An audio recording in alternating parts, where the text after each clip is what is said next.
Jon Simmonds from MSW. First of all, congratulations on winning the championship, not only in your class, but overall as well. How does that feel?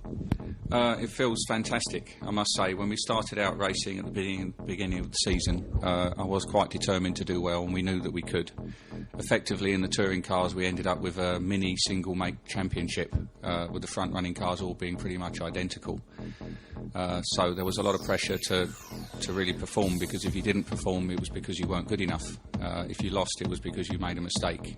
So ultimately, to actually, over the course of the season and what was effectively 7 double-header rounds, to sort of come from behind and increase the pace, increase the performances, and really pile on the pressure on the competitors and take it at the end was really, really exciting. And a couple of weeks after the racing's finished, it feels good to be a champion, I must say.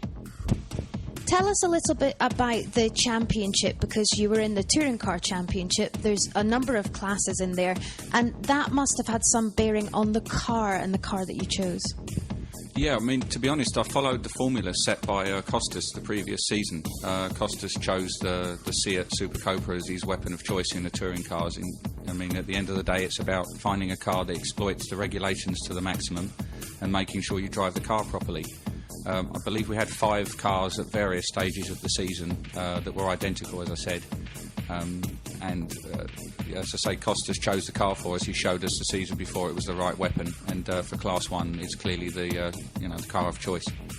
Lower down the field, the Class 2 cars, obviously the Hondas dominated for the second year.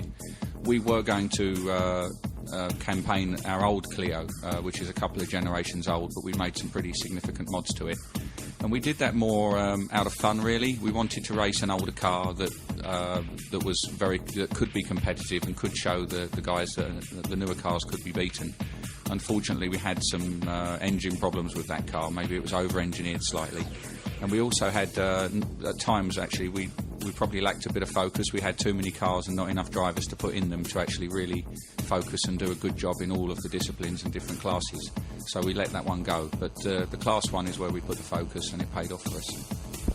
It certainly did pay off, and there was some great racing through the season. What do you think are the highs and what are the lows of the season in the 2009-2010 championship? Right, well, we'll start with the lows and get them out of the way first, because there weren't many. I mean, it was a fantastic season all round. I think after the first race, I felt really, really down, because I drove my heart out and my car wasn't as quick as the competition, the TAM car in particular.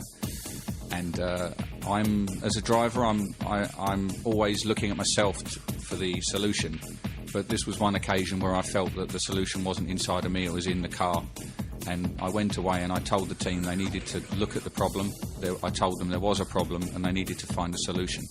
And in fairness, they did. Murat Benici, who's our engine map specialist, he deals with the ECU work. He wrote a map for us that put us on the next race. It put us right where we needed to be, and it gave me the confidence boost to actually focus fully on the driving, because I knew the car was good. There was an incident, I'm not sure if it was race day 3, where there was an incident, let's call it a racing incident, passing a back marker, which resulted in damage to both cars. I found I was obviously upset by that, because I was fighting for a championship. I wasn't just circulating for fun and learning how to drive. I was fighting for the championship. And there were some pretty ill-conceived and poisonous comments that were posted about the driving, which I found, I must say, I found that quite upsetting. But again, maybe it's something else that motivated me to show that what was said was wrong, and that's definitely been borne out by the results. Some of the discussions in various championships this year, in fact through the region and not just the national championships, is that there seems to be some clear leaders. This wasn't the case for you. How close was it through the entire season? It was really, really close. The cars, as I've said, the cars were pretty much identical. Some cars had more power at the start of the race. Some cars were better mid-race and at the end of the race. I would say that's definitely the way my car worked. I didn't always qualify well, but I'm quite an intense person, and I would qualify, work out where I was on the grid. I'd have a strategy for turn 1 based on where I would enter turn 1. I would try and have different scenarios. I would always treat the first 4 corners of the race, every race, like a game of chess, and I'd try and have 4 scenarios for each. and that gave me an edge. I think that there are quicker drivers out there than me at times, but in terms of an average race pace, that's where I won. I met you some years ago in the UK when you were pretty much starting your motorsport career. You moved over to the Middle East and to Dubai, and we've seen you come on leaps and bounds. How important is it for you to gain experience around the world?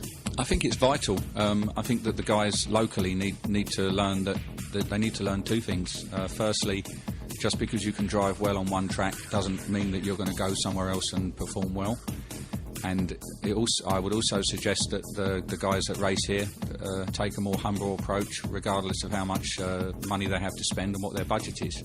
I raced Clios for a couple of seasons. I actually had the financial ability to race in much higher classes, but I kept my ego in my pocket and decided to learn how to drive properly in slower cars. I've increased my spend. I want to be the best at every level, and I'm 43 years old now. It's still young these days, and in 10 years' time, I'd like to imagine I could be running, at the sharp end of Le Mans, because it's possible. And it will only be possible if I continue to develop myself in terms of tuition. It will only be possible if I continue to remember that I'm not as great as the greats, and that the greats can help me to be better. And I won't be able to jump into the fastest car and drive well. One of the best races that I've seen from you in the last few years was probably at Yas Marina Circuit. How important was it at Yas to be on the top step of the podium there and prove that you don't just know one circuit, you can drive at new places as well? It was very important to me. Firstly, the first drive I did at Yas, I actually did a cameo appearance in the GTs, in the Team Aston Martin GT4, which is effectively a Class C GT car that, because there's no competition, we enter it in Class B. On the new track where I'd never driven before, where all the other guys hadn't driven, we went out and we qualified, I believe, second, ahead of the guys that were leading Class B for the entire season. We were the only person we were behind on pace in the qualifying session was the Ginetta driven by Cregan, who should have more experience of the circuit than anyone else. So I think that was a great moment for me, because I felt that I could get in the car, wring its neck on a new circuit, and I could see the other guys were struggling, and I could see that they didn't have the confidence to push. When I went to Yas in the touring car, firstly, the GT race ended in tears. There was an unfortunate incident that meant that I was retired from the race, but we won't talk about that. When I went to Yas for the touring cars, it was round 7. And obviously I was very focused on the championship. It was great because Mohamed Alouais, who is one of the finest drivers in the region and a wonderful guy, he was driving a Seat as a guest appearance, and I was desperate to beat him, and I really relished the opportunity to race him because he is a good driver. It was very difficult for me because I had to, the way the calendar worked was that the final round was billed for the following Friday, so there was only 6 days between round 7 and round 8. So it was a case of really protecting the car. So I didn't race Mohamed the way I wanted to, and he was much quicker than us on the day. And in fairness, I'd have to admit probably that had I raced him, he still would have beaten me if his car had held up. But as it was, I had to let him go, and I had to focus on the guys behind me. So in race 1, I got a 2nd place, which effectively was the first, because in terms of championship points. And in the 2nd race, I pushed a bit harder, and I pushed Mohamed a lot harder, and his car basically broke down. And I took the checkered flag at Yas, which was a really, really special moment. It will stay with me for a long time.